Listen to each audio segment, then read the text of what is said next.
Students, इस video में हम पढ़ेंगे क्लास 4th का ईवीएस का chapter that is food and health. So start करते हैं।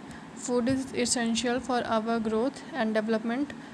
It contains variety of nutrients that prevent us from disease and provide us power to fight against disease. हम सभी को पता है कि फ़ूड हमारे ग्रोथ एंड डेवलपमेंट के लिए बहुत ज़रूरी होता है। फ़ूड ही एक ऐसा कंपाउंड है जिससे हमें एनर्जी मिलती है। हम अपने डेली रूटीन्स के जो वर्क परफॉर्म करते हैं, जैसे खेलना है, पढ़ना है, ये सारी चीज़ें करने के लिए हमें जो भी एनर्जी चाहिए होती है वो हमें फ़ूड से ही मिलती है। इसमें बहुत सारे न्यूट्रिएंट्स प्रेजेंट होते हैं। न्यूट्रिएंट्स मतलब बहुत सारा प्रोटीन, विटामिन्स, ये सारा हमें न्यूट्रिएंट्स फूड से मिलता है जो हमें एनर्जी प्रोवाइड करते हैं और साथ ही साथ हमारी बॉडी को कैपेबल बनाते हैं कि हमारी बॉडी डिसीज़ के अगेंस्ट डिसीज़ से लड़ सके। ठीक है। Microorganisms and molds grow on food items that make food poisonous and sometimes we fall sick. When we eat such spoiled food, it is called food poisoning. Microorganisms क्या होते हैं? ये बहुत छोटे छोटे बैक्टीरिया होते हैं जिनको हम आँखों से नहीं देख पाते हैं। ये क्या करते हैं, कई बार होता है कि माइक्रोऑर्गेनिजम्स हमारे फूड पे ग्रो करते हैं और हमारे फूड को पॉइजनस बना देते हैं। जब हम ऐसा खाना खाते हैं तो हम बीमार हो जाते हैं। ठीक है, इस कंडीशन को बोलते हैं फूड पॉइजनिंग। हम कभी कभी हम लोग देखा होगा कि जैसे घर पे खाना रखा है, सुबह का रखा हुआ खाना है या रात का बना हुआ है, सुबह तक हम देखते हैं वो ख़राब हो जाता है, उसमें से बहुत अजीब सी स्मेल आती है और उसका टेस्ट भी ख़राब हो जाता है। उसी को बोलते हैं फूड पॉइजनिंग या food spoilage. The undesirable change occurring in food making it unfit for human consumption called food spoilage. जो वो खाना ख़राब हो जाता है, मतलब उसमें से अजीब सी स्मेल आ रही है, उसका टेस्ट चेंज हो जाता है, उसी को हम बोलते हैं फूड स्पॉइलेज। फूड स्पॉइलेज खाना ख़राब किसकी वजह से होता है? माइक्रो ऑर्गेनिजम्स की वजह से। अब हम पढ़ेंगे फूड प्रिजर्वेशन, कैसे हम फूड को प्रिजर्व कर सकते हैं, स्टोर कर सकते हैं। Process of treating food to slow down the spoilage is called preservation of food. Preservation of food क्या होता है? ये एक ऐसी प्रोसेस है जिसमें जो खाने का स्पॉइलेज हो रहा है उसकी प्रोसेस को स्लो डाउन मतलब धीरे कर देती है।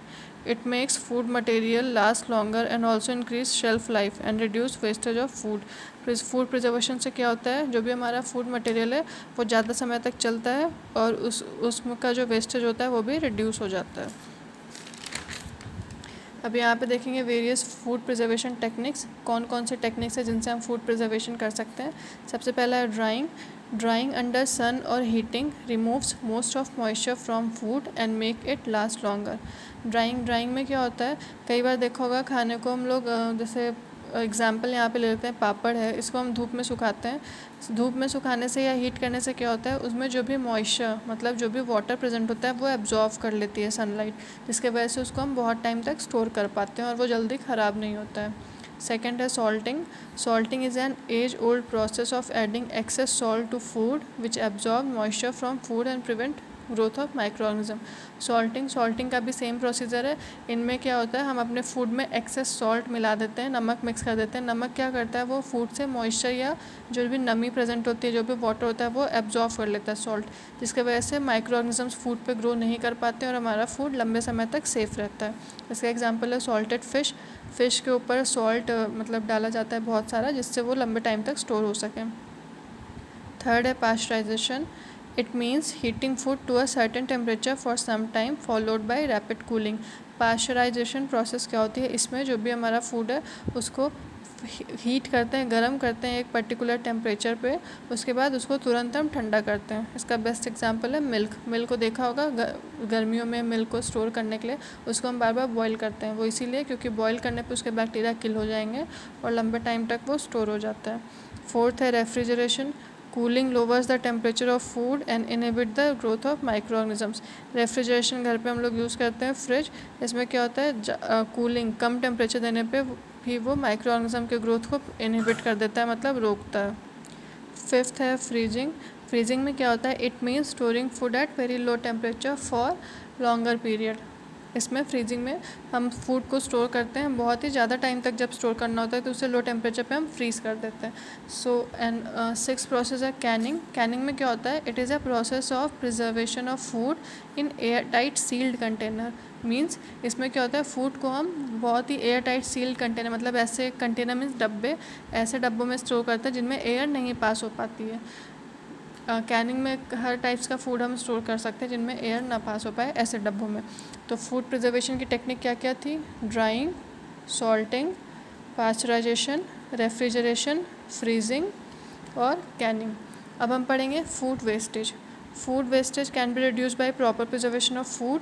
फूड वेस्टेज को हम कैसे कम कर सकते हैं? फूड को अच्छी तरह से प्रिजर्व करके, मतलब स्टोर करके।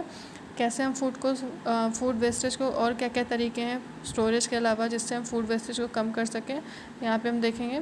Bye only what you need, जितनी ज़रूरत हो वही चीज़ हमें ख़रीदनी चाहिए। स्टोर प्रॉपर्ली, अच्छे से स्टोरेज करना चाहिए। कुक द रिक्वायर्ड क्वांटिटी, जितना हमें चाहिए होता है, जितना हमें खाना होता है सिर्फ उतना ही खाना हमें कुक करना चाहिए, मीन्स पकाना चाहिए। Eat all, don't left behind any food, और जितना भी खाना आपने लिया है सब खाना चाहिए, कभी भी खाने को फेंकना नहीं चाहिए। Recycle what you can not eat. Recycle means जो भी खाना बचा हुआ है अगर हम स्टोर कर सकते हैं तो उन्हें स्टोर करना चाहिए हमें, और फिर उसको ख़त्म करना चाहिए बाद में। अब यहाँ पे पढ़ेंगे food production. Food production is combine effect of many peoples. Food production means खाना कैसे, फूड कैसे बनता है, या फिर जो हम रॉ मटेरियल हमें मिल रहा है वो हमें कैसे मिलता है। फूड प्रोडक्शन बहुत सारे लोग एक साथ करते हैं, जैसे किसी क्रॉप का, आपको कोई क्रॉप ग्रो करना है, यहाँ पे एग्जांपल लिया है मैंने, पैडी अगर क्रॉप्स है उसको आपको ग्रो करना है तो उनमें कौन कौन सी प्रोसेस होती हैं? टिलिंग होती है, इरिगेशन मीन्स वाटर हम जो प्रोवाइड करते हैं, रेजिंग सीड्स मतलब सॉइल्स में सीड को मिक्स करते हैं, ट्रांसप्लांटिंग मीन्स सीड्स को टाइम टू टाइम हम चेक करना, वीडिंग मीन्स जो अनवांटेड प्लांट्स ग्रो कर जाते हैं उनको हटाना, मैन्योरिंग मीन्स जो भी सॉइल है उसमें न्यूट्रिएंट्स को ऐड करना, अप्लाई पेस्टिसाइड्स ये केमिकल है जो उसमें जो माइक्रो ऑर्गेनिजम्स होते हैं क्रॉप में हमारे उसको किल करता है। Rearing, reaping and harvesting. Reaping and harvesting में जब क्रॉप हमारी अच्छे से प्रिपेयर हो जाती है तो उसको हम कट करते हैं। तो ये था हमारा क्लास 4 का EVS का चैप्टर 1 फूड एंड हेल्थ।